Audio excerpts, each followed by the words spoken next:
Aí, André, com relação a a utilização das plantas de poder, te respondendo, eu não ensino, eu não vou instruir ninguém do curso à distância a utilizar qualquer tipo de planta de poder. Porque a utilização de plantas de poder, ela depende de uma pessoa mais experiente para estar te instruindo, para estar te ajudando. Não não é brincadeira, né? Nem tô pensando que você acha que isso é uma brincadeira, mas no sentido de que é muito sério, né? E você fazer sozinho pelas primeiras vezes, até você acostumar, até você pegar aí o jeito da planta de poder, é muito complicado.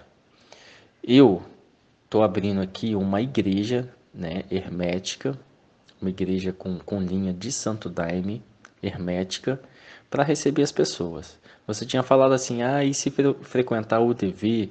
Eu tenho ressalvas duras contra o UDV. Por quê? Porque no UDV você chega lá, toma o Oasca, né? O que eles chamam de Oasca. Toma o Oasca, senta no banquinho, em volta da mesa, pô, e escuta música. Aí bota de tudo lá, bota Caetano Veloso, bota música xamânica, bota Marcelo Rossi, Padre Marcelo Rossi, bota de tudo. Assim, isso não é um ritual de verdade. Isso é, como se diz, é xamanismo, turismo xamânico, cara. Então, tem um monte de gente fazendo isso aí.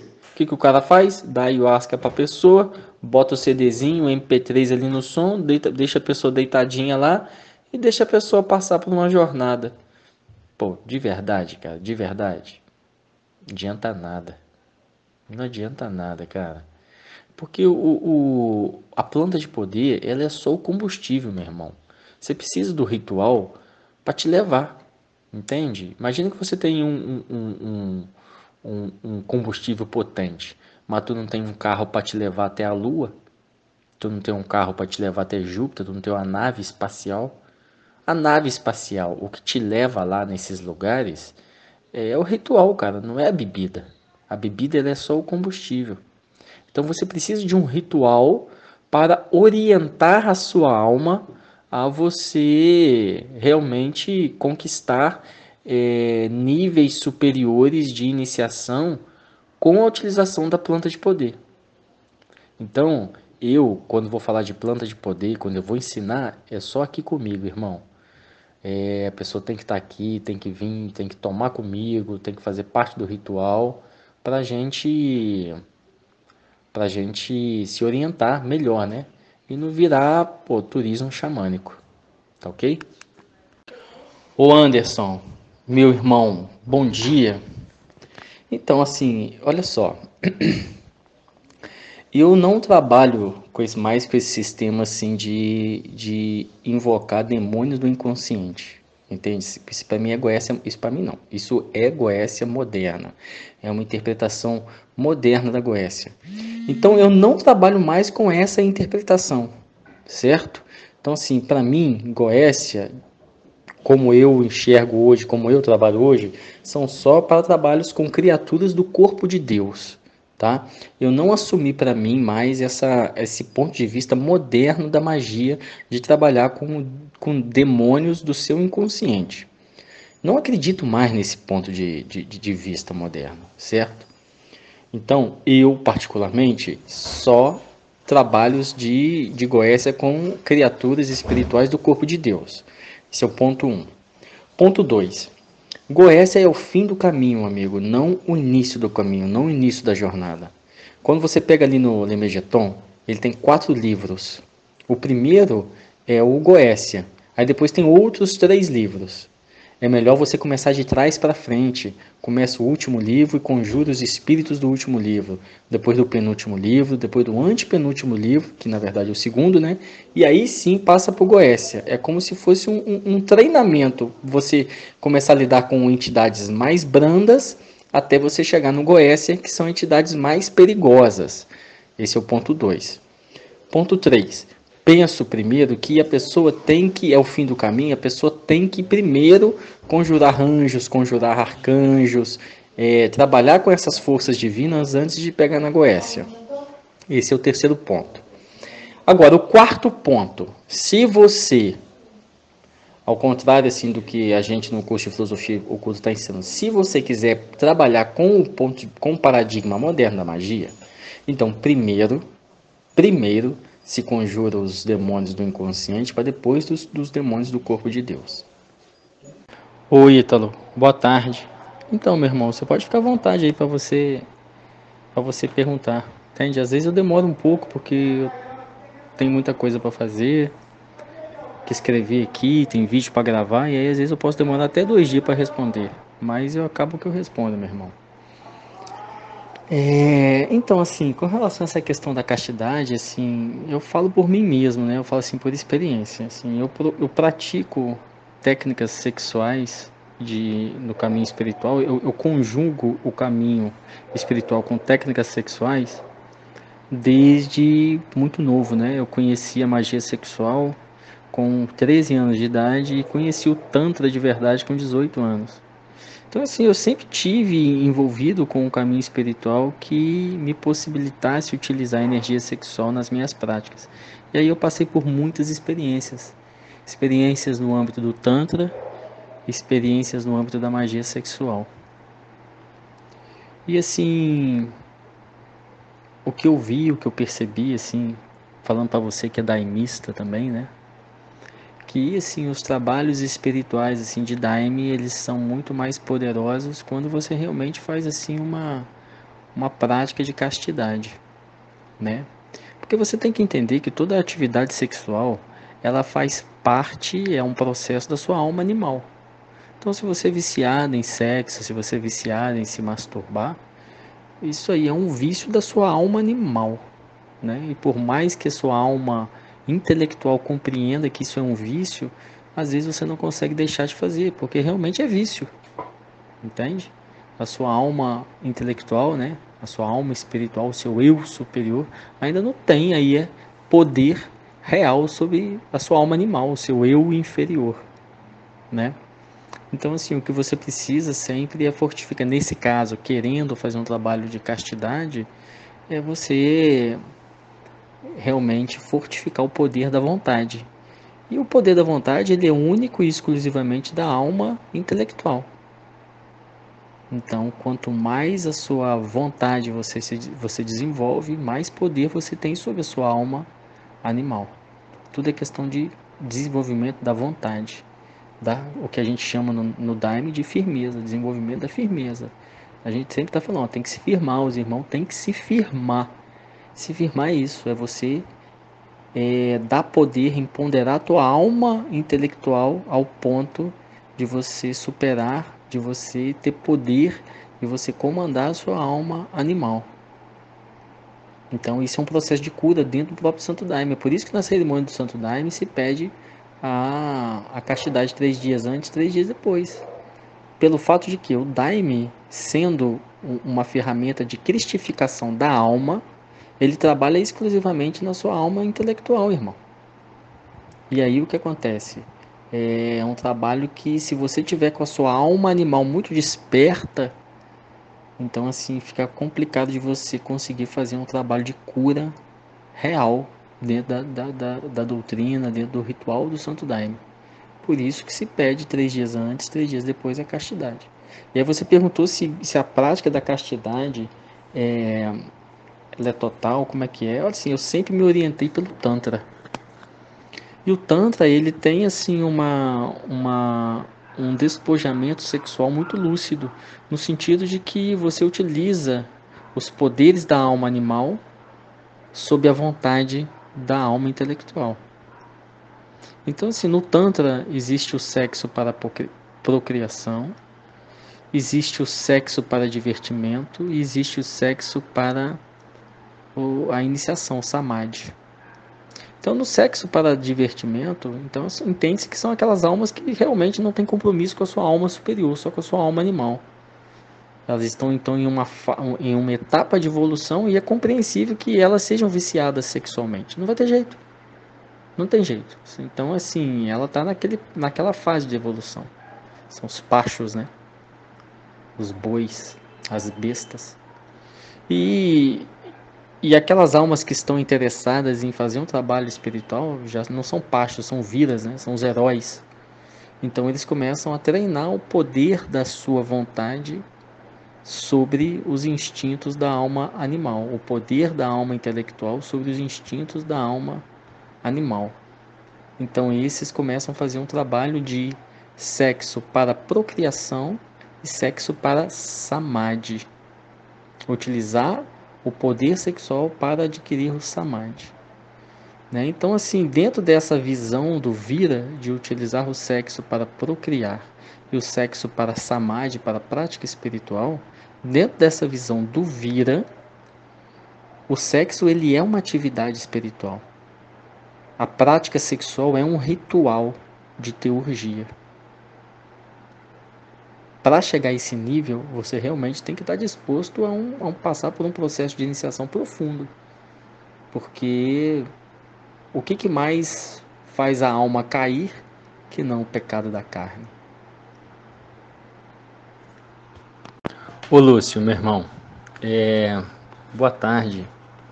Então né, assim, uma das maiores dificuldades é quem está realmente fazendo um caminho teúrgico, né? Porque quem está fazendo um caminho só mágico não está nem aí para isso. Por exemplo, você vai num sacerdote de quimbanda, ele não está nem aí se ele está comendo muito, se ele está indisciplinado no sexo, se ele está não tá nem aí para a alma animal dele, né? Mas, ou seja, é magia pura, feitiçaria pura. A pessoa não está querendo fazer um trabalho em cima da alma dela, né? Agora, para aquelas pessoas que se preocupam com a alma, né? Que se preocupam com o trabalho sobre si mesmo, realmente a alimentação e o sexo são elementos chaves e fundamentais aí na libertação da alma, né? E uma das coisas mais difíceis que existe é se manter disciplinado, se manter na castidade, se manter assim realmente na purificação, né, na pureza da alma para fazer um trabalho bem feito, porque tanto o sexo como a comida são correntes que prendem a alma ao corpo, né? São correntes que prendem, que invertem a condição natural da alma, né? E deixam ela anatropicamente de cabeça para baixo aí, completamente imersa na sua alma animal. Então aí tem que fazer o trabalho de virar ela para cima. É o trabalho do pentagrama com a ponta para cima, né? Não o pentagrama com a ponta para baixo. E aí isso depende de esforço contínuo, mortificação e disciplina, né? Se você tiver com dificuldade aí nessa nesse caminho, a gente pode montar um sadhana aí para você, uma prática espiritual para você estar se livrando disso, né? Mas metade do caminho é o sadhana, que é o veículo. Mas a outra metade do caminho é realmente a sinceridade de propósito e a renúncia da alma animal. E aí, nesse próximo ponto, você falou assim que você está mais inclinado à teurgia, né? Você está mais inclinado a ter esse contato assim com as, esses seres de luz e tudo mais, essas criaturas espirituais. Então, assim, a gente tem que definir bem as coisas. A teurgia trata-se de métodos rituais místicos, mágicos, místicos efetivamente, para você se unir a Deus, para você curar a sua alma, iluminar a sua alma e se unir a Deus, vencendo os danos da segunda morte e passando pelo segundo nascimento. Que esse sempre foi o caminho da iniciação, da tradição esotérica ocidental. Então, isso é teurgia.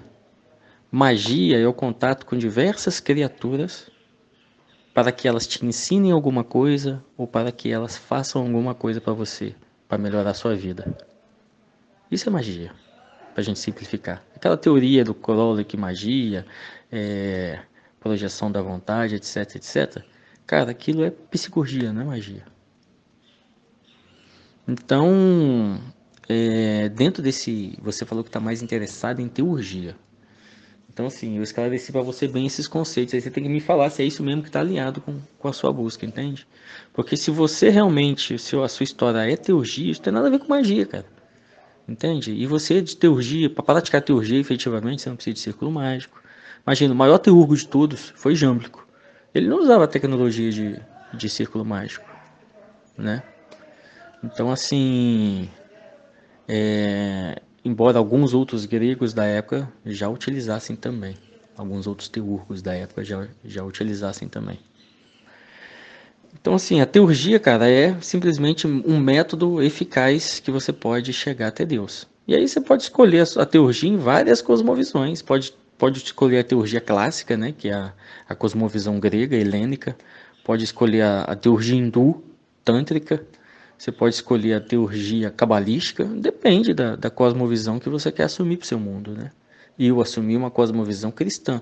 Porque eu entendi que o cristianismo hoje é a melhor escola espiritual, é a que possui a fórmula mágica mais efetiva para a iluminação da alma. Por isso eu retornei para o cristianismo.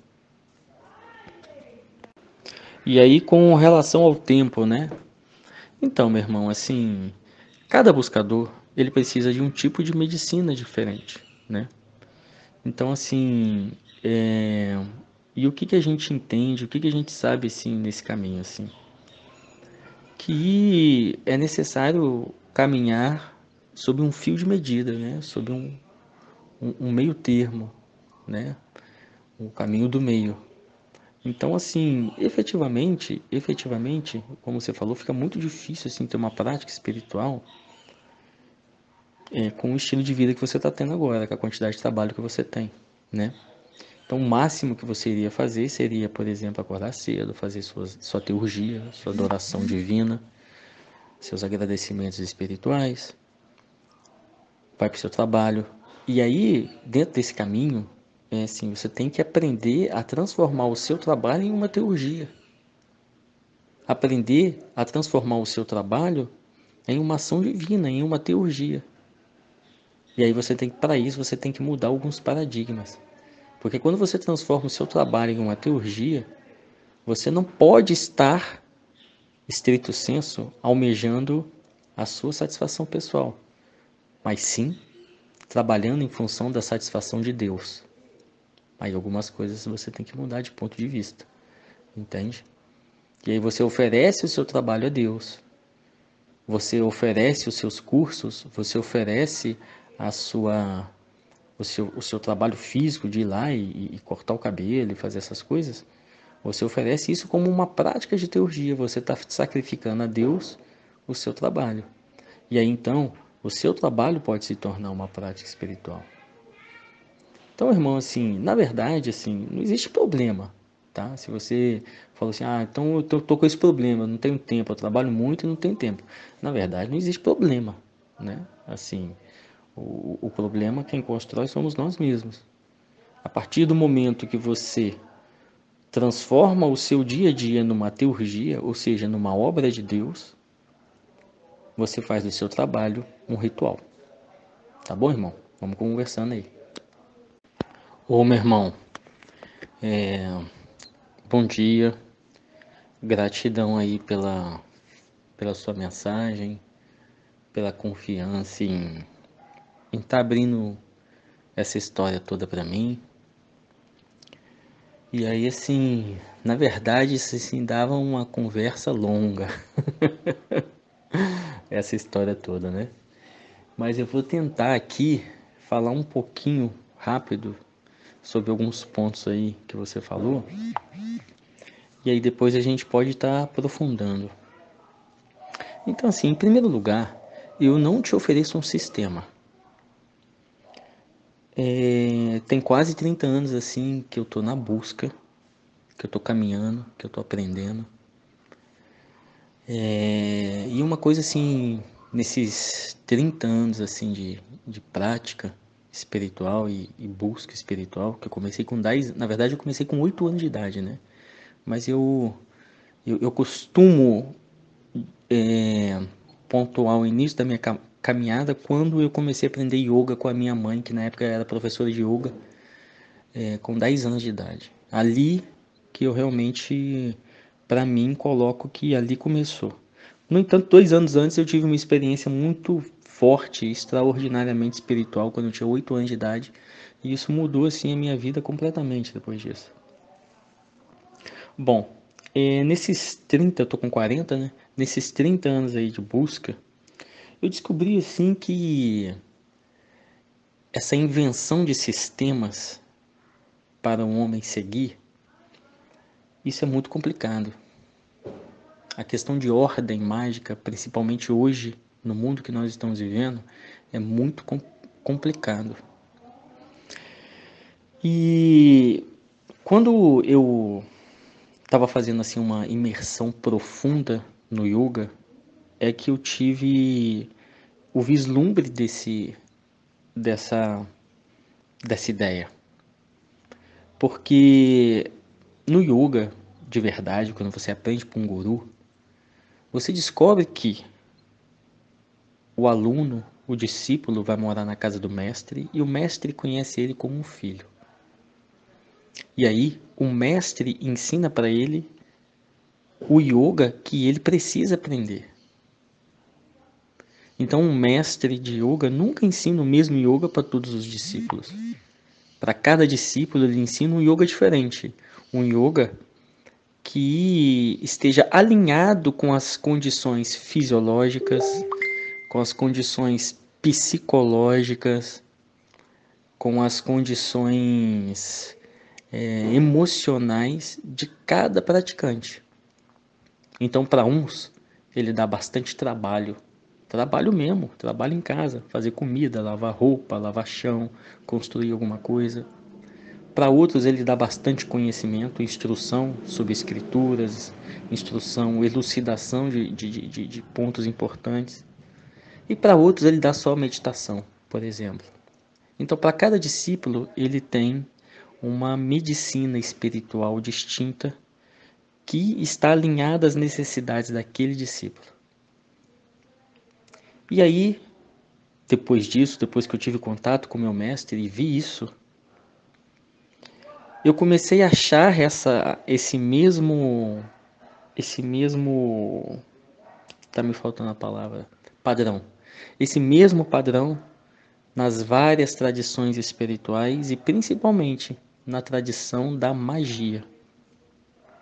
Então, desde a antiguidade, nós aprendemos que se aprende magia com um instrutor, com um professor. Você se junta com ele, aprende com ele, vê ele operando magia na sua frente e aprende. Até o momento em que você já está preparado para ensinar também. Tem graus, né? Não tem níveis. Esses graus, esses níveis são dentro da sua alma. Isso, na medida que a sua alma vai adquirindo esclarecimento, você vai se tornando de um magista para um mago. Então, assim, eu não ofereço um sistema de graus, esse tipo de coisa, uma disciplina. Isso é muito bom para uns, mas para outros também não adianta nada. Eu tenho visto isso com os anos. Então, eu agora dou para cada aluno meu, para cada associado, eu dou o que eu vejo que ele precisa. Então, assim, para uns eu dou yoga antes de chegar na magia. Para outros que já têm um potencial muito bom, eu entro direto na magia. Então depende, né? Depende de cada um, né? Eu ofereço um leque de conhecimentos, né? Eu sou professor de yoga, a minha especialização é Yoga Shastra e Tantra Shastra. Eu sou terapeuta Ayurveda, eu estou buscando, eu sou hermetista aí há 30 anos, que eu sou ocultista. Eu pratico, a minha prática espiritual é a arte da magia e também a teurgia, fundamentalmente. Antes de ser um mago, eu sou um teurgo, fundamentalmente. Eu prefiro práticas místicas de teurgia do que prática mágica mesmo de magia. Então eu ofereço isso, eu ofereço todo esse leque de instrução espiritual e eu procuro conhecer bastante a pessoa, por isso que eu peço dados astrológicos, esse tipo de coisa. Eu procuro conhecer bastante a pessoa para que eu possa saber qual a medicina que ela tá, porque a alma dela está precisando ali naquele momento, né? E aí a gente passa para um próximo ponto aqui.